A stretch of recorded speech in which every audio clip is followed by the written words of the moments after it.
Good morning mga Lodi. Anong mas maganda? 13.5 or 13.8 na degree? Well, ito depende kasi sa motor mo talaga.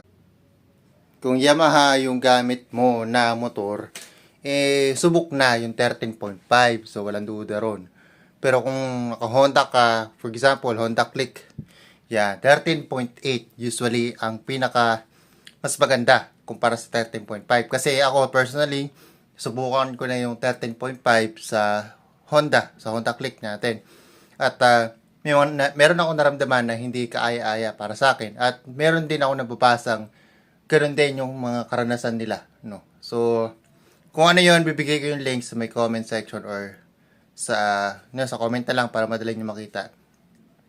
Yan, so 13.5 pagka Honda. 13.8 pag Honda, 13.5 pag Yamaha.